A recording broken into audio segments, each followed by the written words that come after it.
shooting at the hostages who were waving the white flag.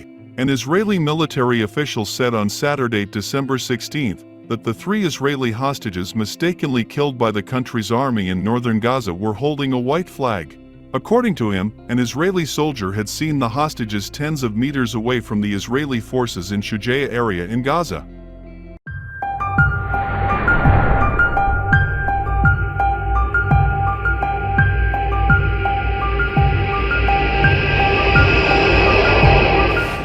Hamas militants also fight in this area and use tactics to push back and deceive the Israeli forces. This Israeli military official added, the hostages were naked and carrying a white cloth on a piece of wood.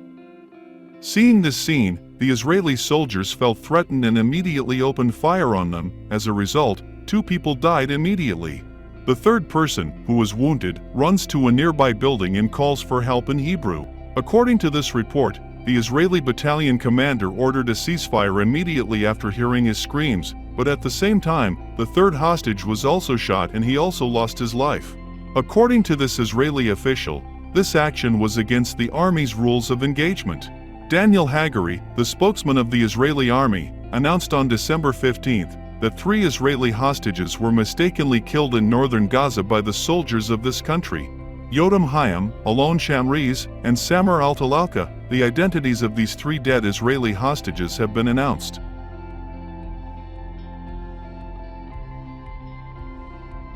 By liking this video or subscribing, you help us to follow the activity and grow up this independent analytical channel, and other people can know the facts. Another source also has reported that the Israeli military has provided more details about how 3 hostages were mistakenly killed in Gaza on Friday. An Israeli army official said one of his soldiers saw the hostages come out of the building shirtless and holding a stick covered with a white cloth.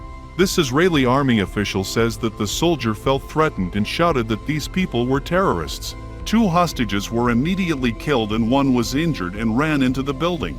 The soldiers then heard cries for help in Hebrew, the official added, and immediately the battalion commander ordered a ceasefire. On Saturday, around 300 people attended the funeral of Al-Talalka in the southern city of Ora.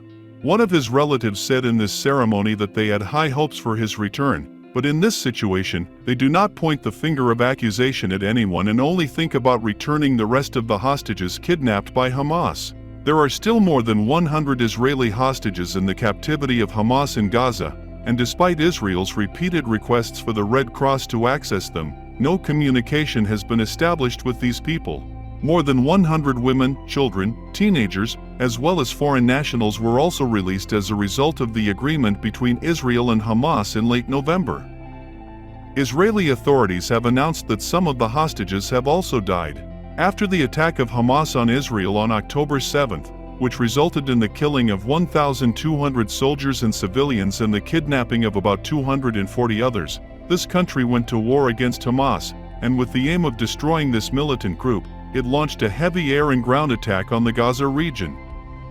It is full of civilian people. On Friday night, the publication of the news of the mistaken killing of 3 Israeli hostages by the country's army caused a demonstration in front of the Ministry of Defense building in Tel Aviv.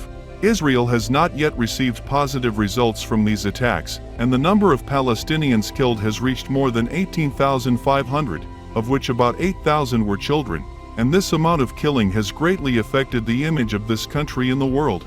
The father of one of the Israeli hostages said, "Every day that passes, the families of the remaining hostages worry that they might receive bad news about their loved ones." According to him, the Israeli government should control its emotions and return the rest of the hostages. According to field reports in Gaza, Israeli soldiers are in dire straits and the number of military casualties has increased, and there is no sign of the end of Hamas and the victory of Israel in this operation. The Israeli army announced this morning that 8 Israeli soldiers were killed. In this way, the number of Israeli soldiers killed in the Gaza Strip increased to 5. Ezedin Qassam brigades, the military branch of Hamas, announced earlier by publishing a notice that it has killed 12 Israeli soldiers in the Gaza Strip today. Many Israelis consider Benjamin Netanyahu responsible for these events and want the resignation of the right-wing cabinet in Israel. The families of the hostages held by Hamas are currently putting the most pressure on the Netanyahu government, and the campaign to attack Gaza and destroy Hamas by Israel is going hard and has turned it into a dream.